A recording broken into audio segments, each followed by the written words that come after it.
There are very few more intense action sequences in film and video games than ones that take place in confined spaces. Don't get me wrong, there have been some amazing fight sequences that utilize a ton of space, but I've always thought the claustrophobic style fights made for a more impactful engagement.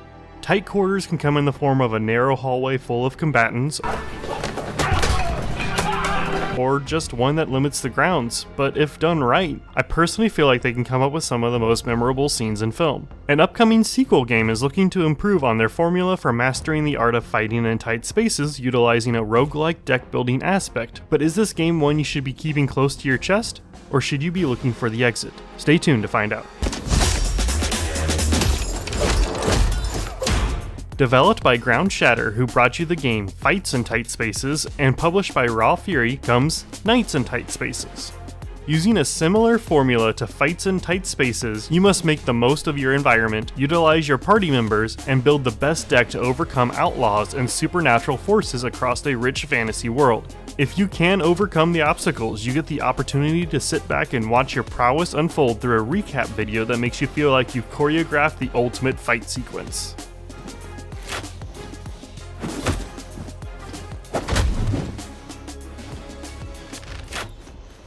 I think one of the strongest selling points for Knights in Tight Spaces is its simplistic approach to its art. The bold colored outlines do a great job of highlighting who is who, although sometimes I wish there was a customizable option, as one run ended up with all three of my party members having similar shades of colors, but that's pretty easily written off since every character looks vastly different with their equipment, and when you click on them, the playable cards in hand will also let you know who they are.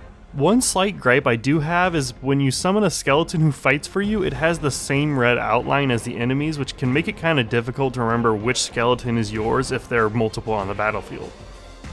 The strategic depth of the game is also very impressive. Being able to one-shot enemies by knocking them out of bounds allows you to think a couple of turns ahead and always feel like you have a chance to utilize your environment to even out the odds. Outside of utilizing the environment, you can also manipulate the enemies into attacking each other by forcing them into harm's way. But if a turn doesn't go quite your way, you can potentially use a redo depending on the difficulty you choose. Harder difficulties reduce that ability and increase the enemy's HP, armor, and damage, although I still feel like with proper deck management, the game may still be a little on the easier side. This is just my feeling on the matter, as the demo is limited in what it shows you, so it could very well have a stronger challenge after you face the Mad Monk at the end of the first chapter. Speaking of, the game does attempt to showcase a story of sorts by having the characters in your party have a reason why they're fighting, but it really just goes to a generic "they stole from me." And while a lack of story isn't inherently a bad thing, I was a little more upset that there seemed to be a lack of a real attempt to make a story, and thought that if there was going to be a story, it needed to have some more substance to it. One other issue I came across was a lack of a zoom in or out ability on the camera. You are given the ability to rotate the camera 90 degrees, and while that is extremely helpful, I felt like I still wanted to get a better understanding through depth, and it just wasn't possible. I think it's done this way to keep that claustrophobic feeling given that you are in a tight space, but sometimes it was just easy to forget someone or miss them with the angles provided. While this never ended any runs or had a major drawback, I do feel like it would have just added a little more freedom for the player to have an even more strategic field of view.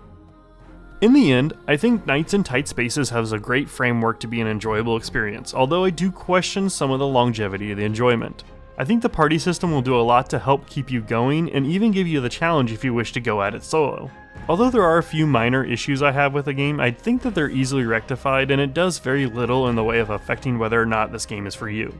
Knights in Tight Spaces does a good job of appealing to an audience outside the traditional roguelike deck building crowd, and with a solid basis on the system, I think the team at Ground Shatter will make sure that the player has that feeling that they can take on the world when it eventually releases. But that'll be it for this video. I hope you have a great rest of your day, and as always, be kind to one another.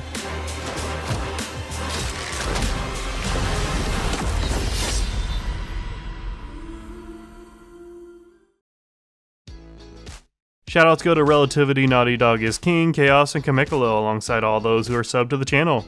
I'm working on some more newer stuff since I'm kind of running out of demos I want to cover, so I hope you'll enjoy what is coming, but either way, I will see you soon.